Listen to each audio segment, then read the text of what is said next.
In the history of American wealth, few stories are as epic, glittering, and ultimately tragic as that of the Getty family.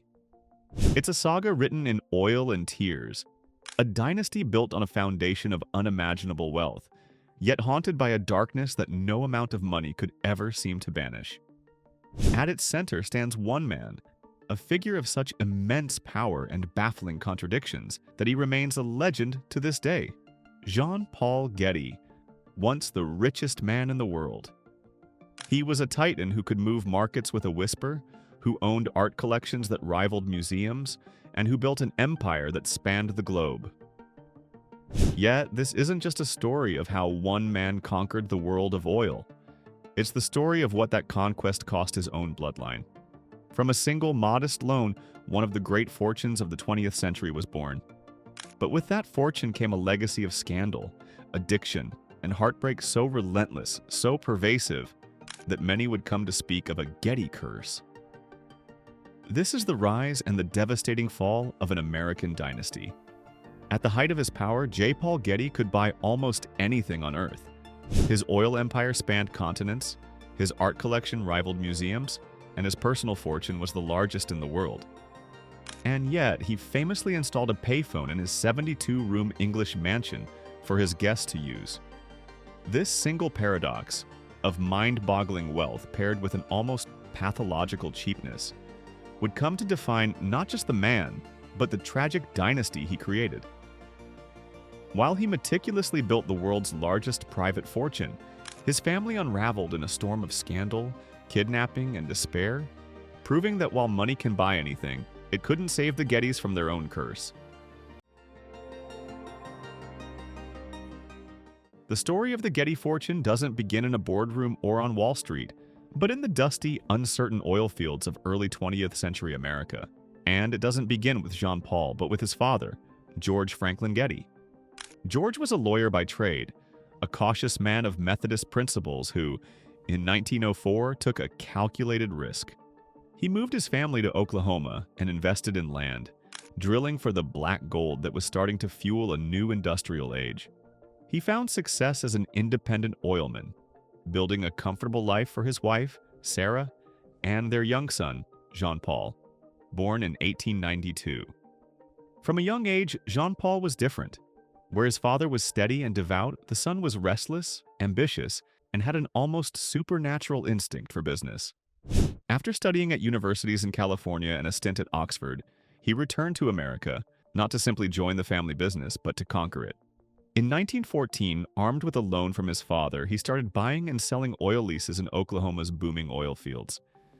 He was a wildcatter, a term for the independent, high-risk oil prospectors of the era. His father, ever cautious, watched with a mix of pride and trepidation. Then, in 1916, it happened. Jean-Paul Getty, at just 24 years old, struck oil. A well he'd invested in came roaring to life, and overnight he was a millionaire. He had done it. He had proven his own genius. Believing he had already achieved his life's ambition, he briefly retired to Los Angeles to live a life of leisure, much to his father's disapproval. But the thrill of the deal, the siren song of wealth and power, was too strong to ignore. The first million was just the beginning. The world was out there, waiting to be acquired. Jean-Paul Getty's brief retirement was, in reality, just a pause. By 1919, he was back in the oil business, working alongside his father, but always operating with his own distinct, aggressive style. When George Getty died in 1930, he left his son an inheritance of just $500,000, a fraction of his estate, along with a stark warning that he would one day destroy the family company. His mother, Sarah, kept controlling interest, a decision that spoke volumes about their view of Jean-Paul's ambition. But what they saw as recklessness, he saw as opportunity. The Great Depression descended on America, crushing industries and wiping out fortunes. For most, it was a time of fear and retreat. For J. Paul Getty, it was the sale of a lifetime. He's famously quoted as saying, "It is the opportunity of a lifetime to get oil companies for practically nothing." While others panicked and sold, Getty bought. He saw value where others saw ruin, scooping up undervalued oil stocks and leases with a voracious appetite. His strategy was masterful and ruthless. He targeted major players that were struggling to stay afloat. He began acquiring controlling interests in companies like Pacific Western Oil Corporation and, in a major coup, set his sights on the much larger Tidewater Oil. To gain control of Tidewater, he first had to acquire its parent company, Mission Corporation, which also held a significant stake in Skelly Oil. It was a complex, multi-year game of corporate chess, pitting him against the established giants of the industry. But Getty was relentless. By methodically buying up shares, he constructed a vertically integrated empire, controlling everything from drilling and exploration to refining and sales. By 1967, these entities were formally merged into the single, formidable Getty Oil Company. The Depression, a period that brought the nation to its knees, had made J. Paul Getty one of its most powerful men. By the end of World War II, Getty was already colossally wealthy, but his ambition knew no borders. He wanted an oil conglomerate that could rival the Rockefellers. He looked east toward the vast, untapped deserts of the Middle East, a region that held the key to global energy dominance.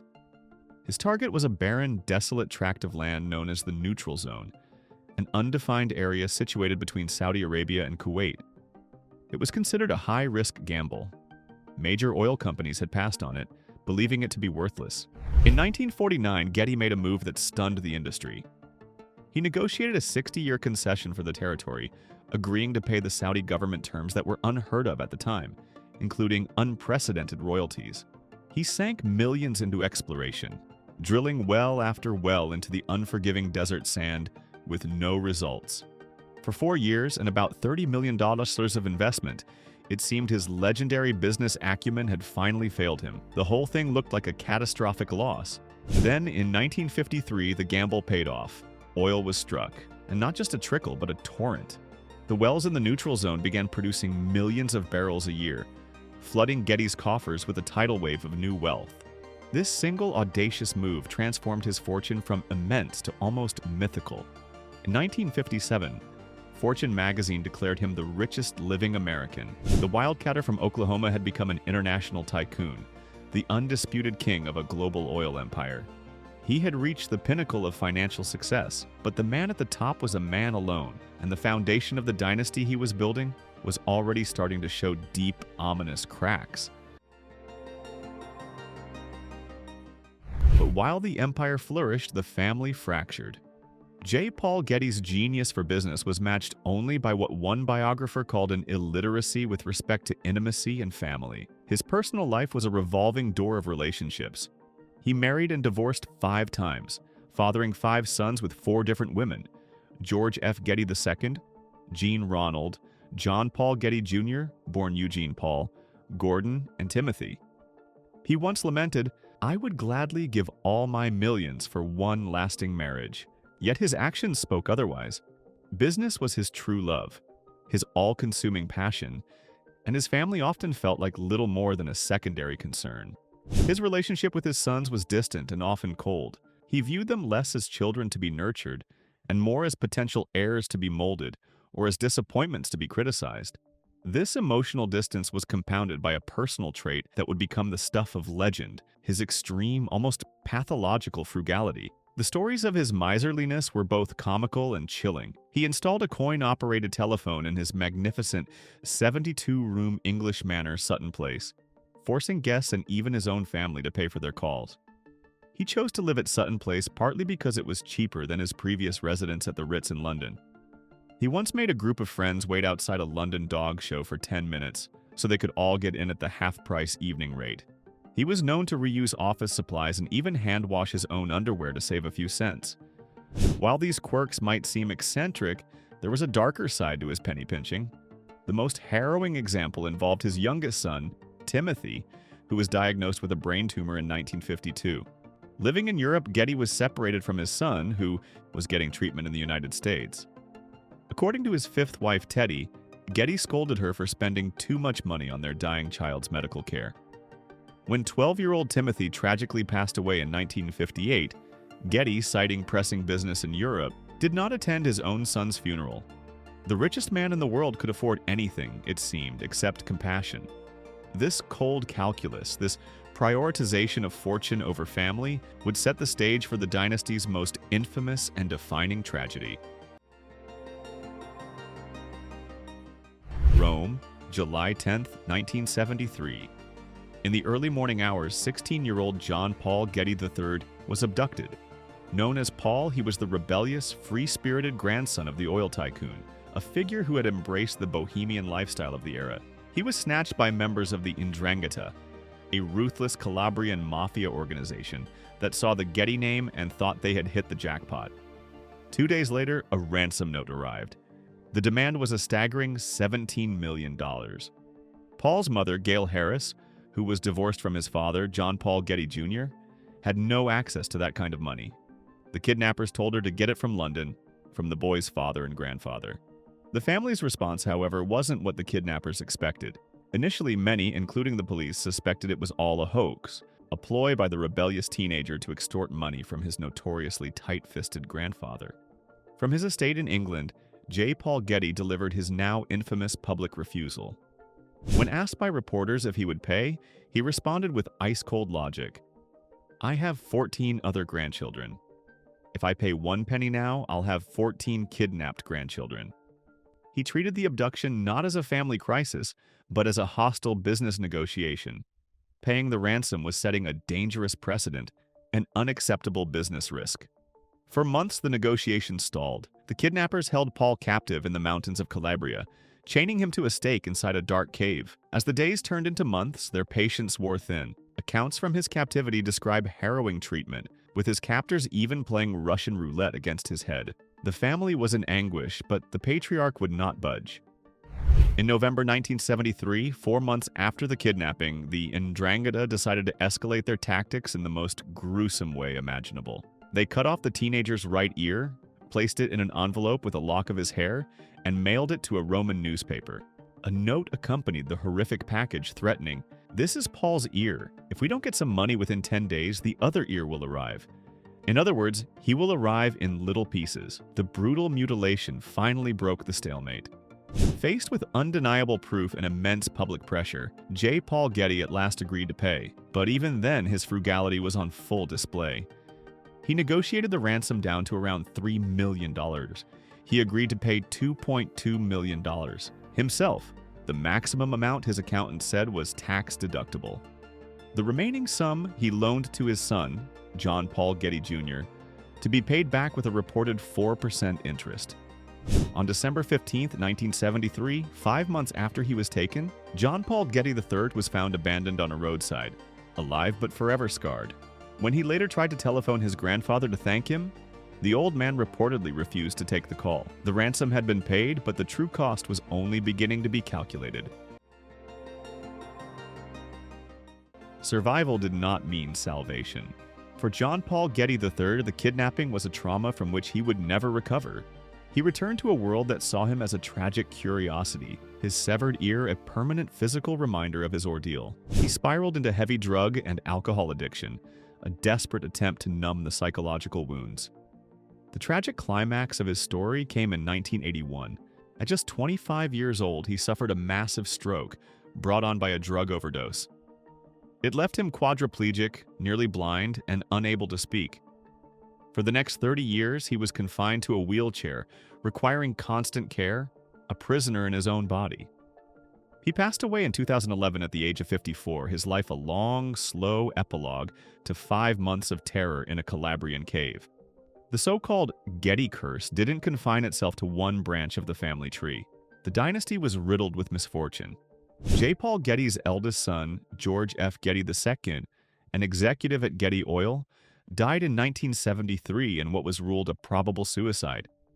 He had been deeply insecure, constantly struggling under the immense pressure and criticism of his domineering father. Tragedy struck again and again. John Paul Getty Jr.'s second wife, Talitha Pohl, died of a heroin overdose in 1971. John Paul Jr. himself battled deep depression and addiction for years, reeling from the death of his wife and the kidnapping of his son.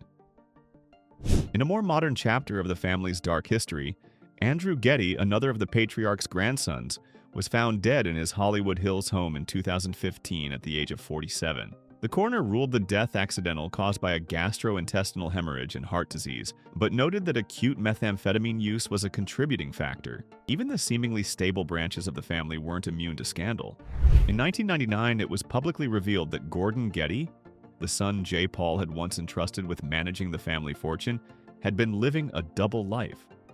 For years, he had maintained a secret second family in Los Angeles, fathering 3 daughters with another woman, a fact that shocked San Francisco high society when it became public. The immense fortune seemed to create a gravitational field of chaos, pulling generation after generation into its tragic orbit. J. Paul Getty died on June 6, 1976, at the age of 83.